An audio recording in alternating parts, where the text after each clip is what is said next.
Well, good morning. It is an absolute honor to be here and have an opportunity to visit with you today. And thanks to the School Improvement Network for making it possible. I want to talk with you about a challenge that's more urgent than retiring the national debt and more important than simply creating jobs. Yet it is a topic that's barely mentioned in the current presidential campaign. That challenge is to create an educational system that has the capacity to educate all learners, or virtually all learners, to high level. You see, the reality is, if we don't do something that creates that level of capacity in our learners, we're not going to be able to pay off the national debt and keep it paid off. And the jobs we create are not going to match the skills of the learners we're producing. The reality is, we need a system that has the capacity to get learning right the first time, every time for students. It's a simple concept, but a powerful vision. Think for a moment what a system like that would do. We could virtually accelerate learning for almost every single student, our struggling students, our gifted students. We could create time in the day for deep, rich learning that now is getting crowded out. We could save hundreds of millions of dollars that are spent every year on remediation. And maybe most importantly, we could prevent the human suffering, disappointment, and lost potential from learners for whom the current system doesn't work, but they believe it's them. A system like this would be more efficient, more effective, more affordable, and frankly, sustainable. But we're not there, and we're not even getting close. We are, in fact, spending hundreds of millions of dollars a year on remediation that is at questionable value at best. We have tens of thousands, maybe more, students going into special education every year who wouldn't have to be there if they were taught in the way they learn the first time. Our dropout rate remains stubbornly high despite the fact that it has been a stated priority in this country for decades. Yet other countries are increasing the portion of the population they are educating, often among the very students with whom we struggle. I see educators today working harder than ever in my entire career. The cost of education goes up every year, yet we are not approaching a level of learning success that's demanded by society.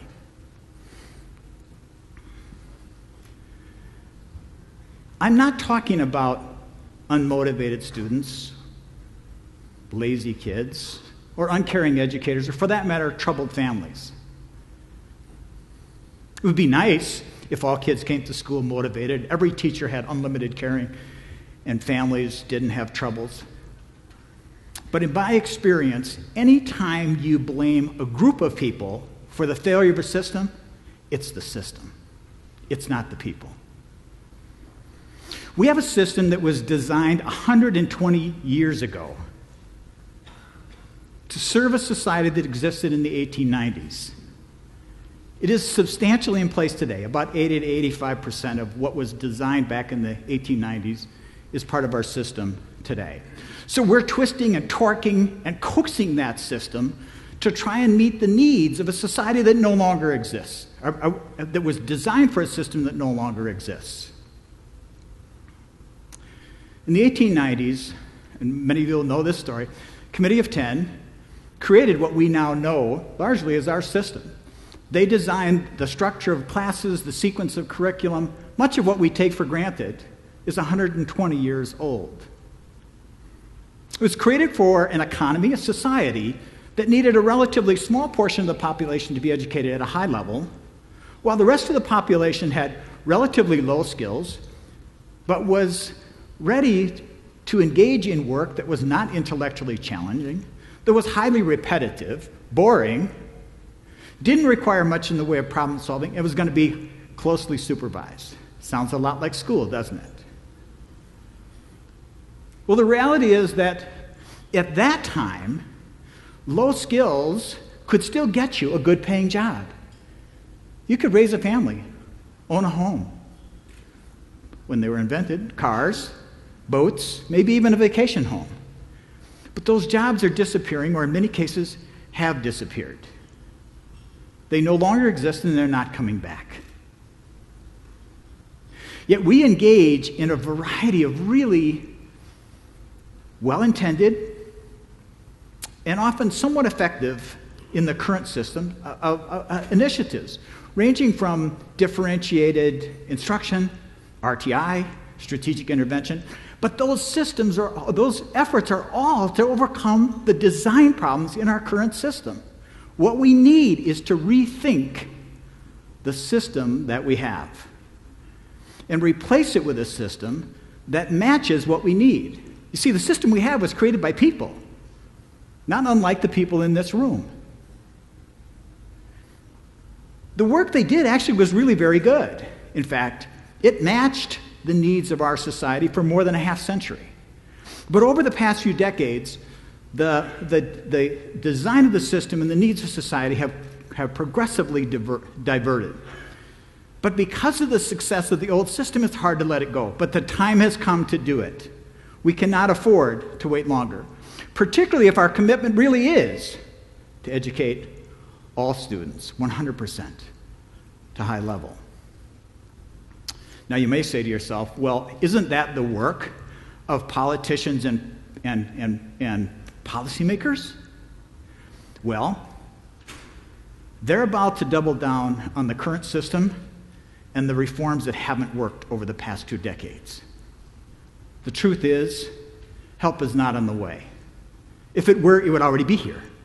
We've known about this problem long enough that if that were going to be the case, it would be happening now.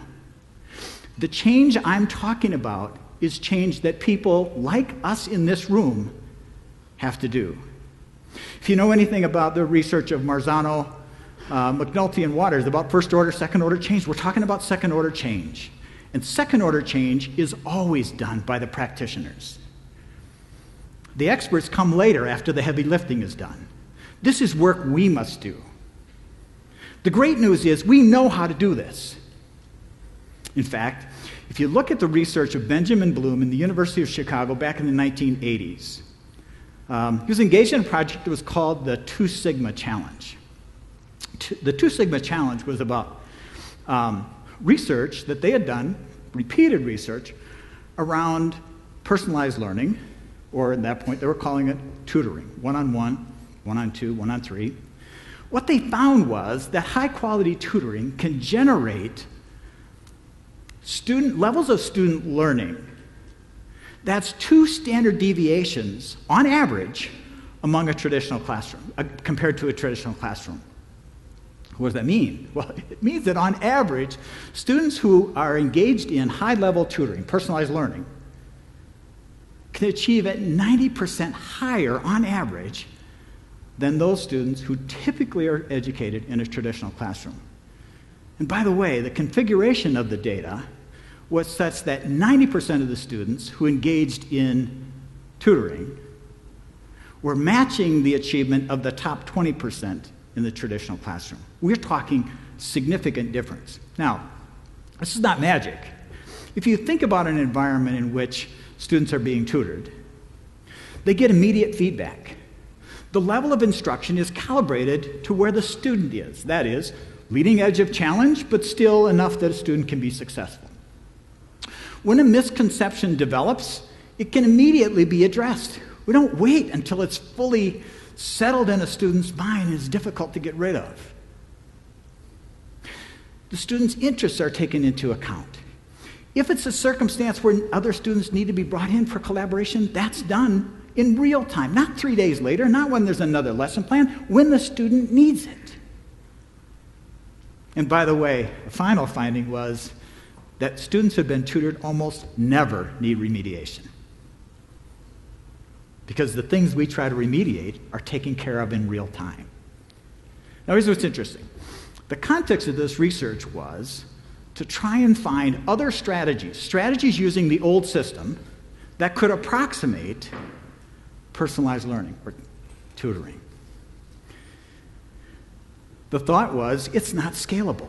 It would be great if we could do it. It's not scalable.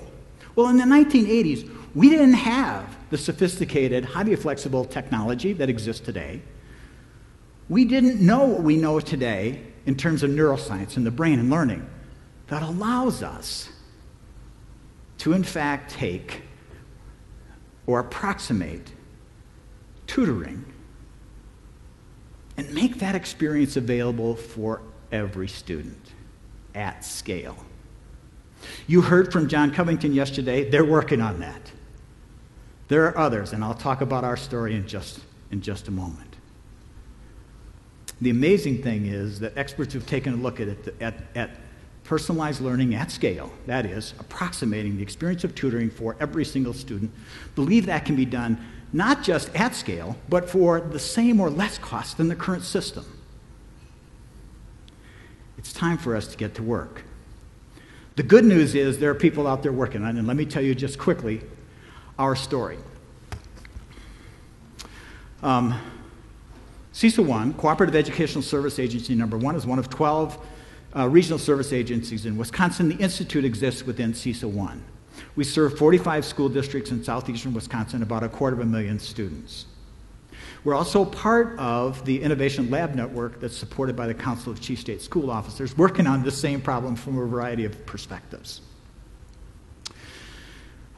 We've been working on this for about 3 years, and using a regional network approach. And by the way, we believe this is absolutely crucial, that we can't depend on the current system. This is really about people trying things, sharing it, learning from each other to scale it up. We have 22 school districts involved in over 40 projects, looking again at different angles, different parts of this work.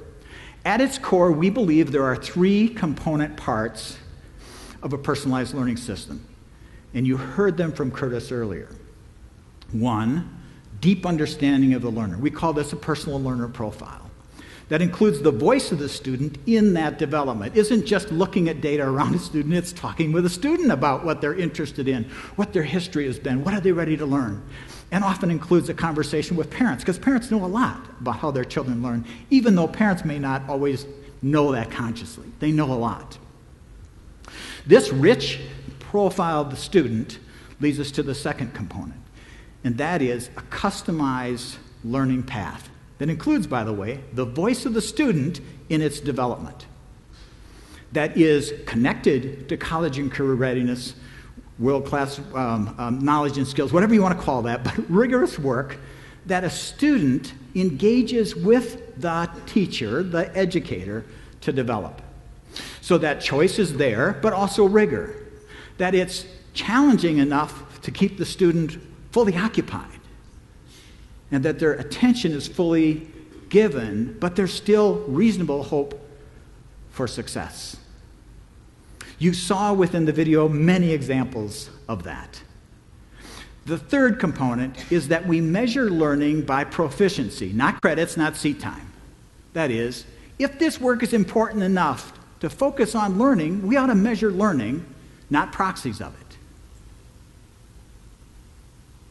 And so our districts have within our set of projects worked on everything from how do we develop a very rich, useful, maintainable personal learner profile? How do we create customized learning paths that can accelerate the learning of students? And how do we measure that learning in ways that's rich and useful and meaningful to the student? And by the way, where possible, doesn't interrupt learning. So let me share with you, and I'll just give you some examples. You saw some in the video, and we have everything going on from K3, sort of age-banded, where students are actively engaged in learning who they are as a learner, working with their teachers to develop learning plans and goals, working on that, and then reflecting on what they've learned and deciding where to go next. And I'll tell you in a moment about what the results are. In Asa Clark Middle School, it was on the video. In the class you saw, learners have up to 6 instructional strategies available to them on demand. that may be video, may be digital, it may be collegial with someone sitting next to them, it may be one-on-one with the teacher, it may be small group, in some cases it may be large group. But it isn't tomorrow. I need it today, I get it tomorrow. It's I need it today, I get it right now. Right now. So just quickly, let me give you some of the results we're finding. We've got about 5 school districts that are starting to pull these projects together and to create models. And I'll talk more about that later if you want to come by the workshop session. One of our projects has 30 classrooms, K-3, in a community that used to be heavy industrial. That's gone. It's trying to recreate itself. Recently, their test scores came back. They did 2 things with them. One was they did a match with each of their schools with another school in the district that had similar achievement history, similar demographics. Lined them up, looked at what happened. Well, in every single case, the personalized learning school surpassed the progress of their match school in both reading and math. Even more amazing, and by the way, this is using MAP scores, their average growth last year across all 4 schools approached double the projected learning growth for the year. One of our other schools, the STEM Academy, 800 students, it's been in existence for 2 years, began 2 years ago at about average in the district. Over the past 2 years, their achievement growth has grown 25%. They're now among the highest performing in the district. And then at an individual level, and I'll give you a specific example from Asa Clark. A young man came into the very math class that you saw a piece of. 7th grade, he's performing at 4th. I talked to him the week school was getting out, and he was beaming. Here's a young man with an IEP who came in 2 full years behind. This past year, he gained a full year and a half.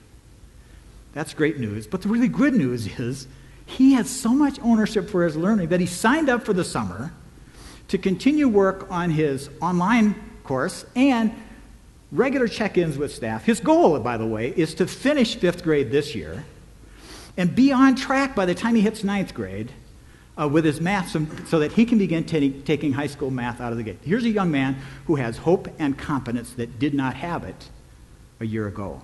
And on the other end of the spectrum, by the way, we have a fairly large group of students who, in middle school, have finished not just Algebra 1, but Algebra 2, Geometry, and we have students ready for pre-calc. In looking at those test results, in a conversation with the superintendent, she said to me, "Jim, I look back at what we used to do, and I look at what's happening here, and I wonder if we're not guilty of educational malpractice. The fact is, we can do it." Let me close with just one example around the urgency. Some of you may have caught this. 3 weeks ago, General Stanley McChrystal, who used to be in charge of all of our military forces in Afghanistan, spoke at the Aspen Ideas Festival. Near the end of his presentation, he was taking Q&A. He was asked the question, what is the greatest threat to the security of the United States? Is it nuclear proliferation? Is it terrorism? Is it radicalism? What is it? And McChrystal, almost without hesitation, said it isn't any of those. It's the performance of our K-12 system. He went on to explain that for a variety of reasons, only about 1/3 of our graduates are fully prepared to engage in today's military. And from the military's perspective, it's a particular problem because those very same students are ones that are being competed for to enroll in engineering and medicine and law. His point is that unless we can begin to educate virtually all of our students at high level, we are in a position of great vulnerability, not just economically, not just socially, but our very security is at threat. The reality is this: we are at a point where it ought to be the birthright of every child in this country to have the support to get learning right the first time for them every time. The question is not whether we can do it. The question is whether we have the will, the commitment, and the courage to do so. And our hope is that you'll join us in this work. And I look forward to visiting with you, and I think it's Canyon C a little later this morning. Thank you.